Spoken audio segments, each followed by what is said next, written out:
Kisah manusia fana menjadi abadi. Cerita silat. Koleksi novel Ratu Donghua. Makasih ya telah mendukung channel saya. Ini cerita silat dari negeri Tiongkok. Jadi, aku akan membacakannya untukmu. Episode 9. Jurus Perisai Gajah. Melihat masa sebelumnya, Han Li jelas tidak bisa untuk tidak tersenyum dan bersyukur. Dalam setengah tahun yang dihabiskan Han Li dengan Xiang Ti, karena kepribadian mereka cocok satu sama lain, keduanya secara alami menjadi teman yang sangat dekat. Han Li perlahan berdiri dari posisi bersila dan menggosok betisnya. Setelah duduk dalam posisi bersila dan bermeditasi untuk waktu yang lama, kakinya menjadi mati rasa dan bahkan beberapa aliran darahnya terasa tersumbat. Setelah memijat mereka beberapa kali, kakinya kembali ke keadaan normal. Berdiri, Han Li membersihkan dirinya yang merupakan kebiasaannya sebelum keluar dari kamar batu. Memalingkan kepalanya untuk melihat ruang batu yang digunakan untuk kultivasi, Han Li tidak bisa menahan senyumnya sendiri. Seluruh ruangan ini terbuat dari granit padat. Sementara pintu terbuat dari sepotong raksasa kusidolait, semacam kristal biru keras yang merupakan mineral keras pegunungan.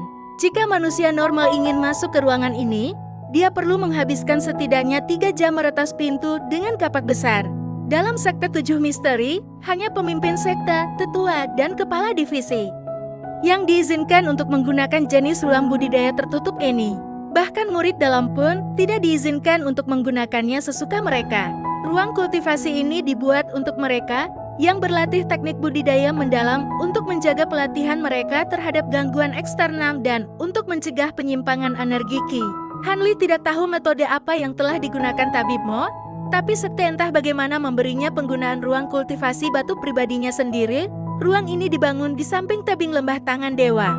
Setelah ruang kultivasi dibangun, Tabib Mo memberi akses khusus untuk penggunaan tunggal Han Li. Melihat hadiah seperti itu, Han Li tidak bisa untuk tidak merasa rendah hati dengan kebajikan Tabib Mo. Perlakuan Tabib Mo terhadap Han Li mungkin terlalu bagus untuk menjadi kenyataan. Itu bagaikan sebuah mimpi. Sejak Han Li menjadi magang atau murid resminya, Tabib Mo secara pribadi mencelupkan obat-obatan herbal yang merupakan persediaan ramuannya sendiri untuk dikonsumsi oleh Han Li. Tidak hanya itu, Tabib Mo juga menciptakan pemandian obat yang tidak diketahuinya untuk merendam tubuhnya. Han Li tidak tahu jenis ramuan apa yang digunakan, tetapi ketika ia melihat tabib dengan hati-hati memurnikan ramuan itu, wajahnya yang biasanya tanpa ekspresi menunjukkan sebuah sedikit keengganan. Bahkan Han Li bisa mengetahui bahwa ramuan ini sangat berharga. Jelas manfaat ini sangat berguna baginya, menyebabkan kecepatan kultivasi Han Li meningkat beberapa kali lipat. Han Li baru-baru ini berhasil menguasai tingkat pertama dari mantra misterius yang diberikan oleh Tabib Mo kepadanya. Selama proses menerobos, meridiannya hampir pecah beberapa kali dan dia menderita beberapa cedera internal yang cukup parah.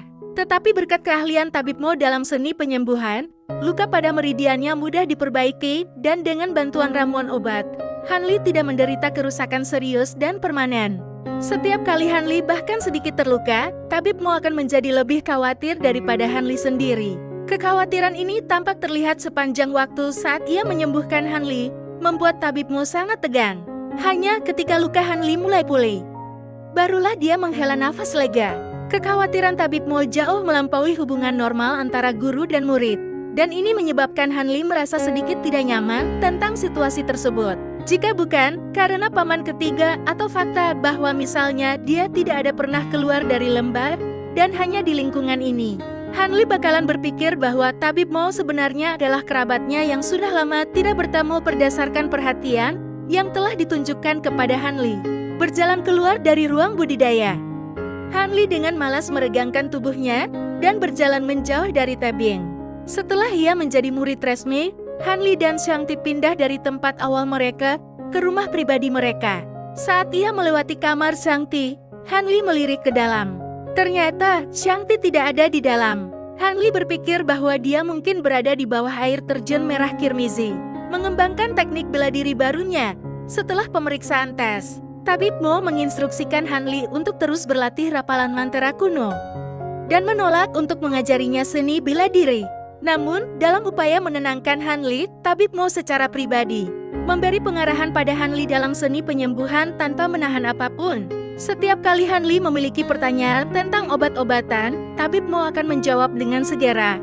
Bahkan sejauh memungkinkan Hanli memperbolehkannya untuk memeriksa berbagai buku di perpustakaan Tabib Mo untuk menemukan jawaban atas pertanyaannya. Adapun Xiangti, Tabib Mo memenuhi janjinya sebelumnya dan memberikan satu rangkaian seni bela diri kepadanya. Seni bela diri yang dipraktikkan Xiangti ini sangat aneh. Menurut Tabib Mo, itu adalah bagian dari seni bela diri yang sangat tidak diketahui bernama jurus perisai gajah. Bahkan nama seni bela diri khusus ini jarang terdengar, apalagi keberadaan praktisi yang benar-benar mengolahnya. Tekniknya berbeda dari seni bela diri praktisi manusia biasa di Jianghu. Secara umum, perkembangan budidaya atau pelatihan untuk seni bela diri normal berkisar dari mudah sampai yang tersulit. Ketika level jurusnya meningkat, demikian juga kesulitannya.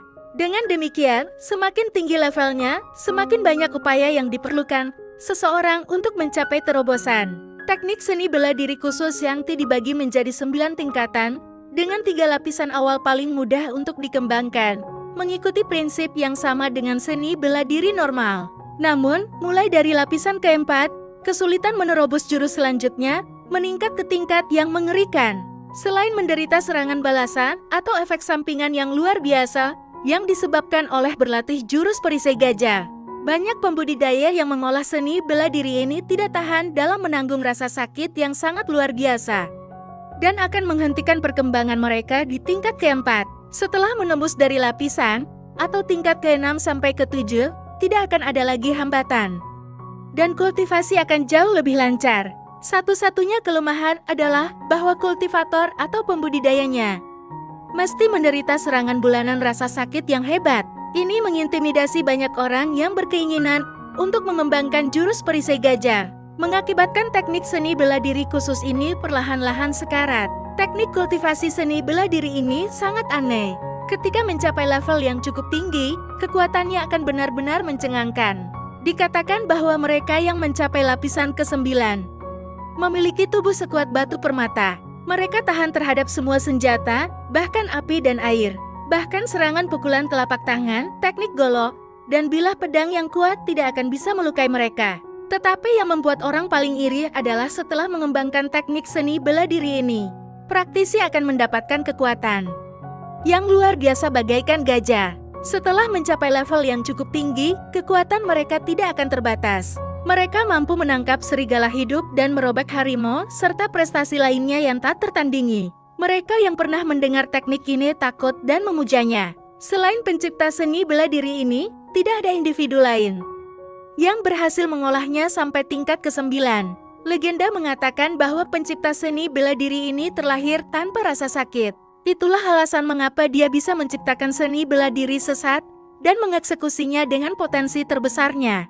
Meskipun Tabib Mo telah menjelaskan manfaat dan konsekuensinya secara keseluruhan kepada Xiangti, Xiangti tidak khawatir tentang bahaya yang dapat ditimbulkannya pada tubuhnya.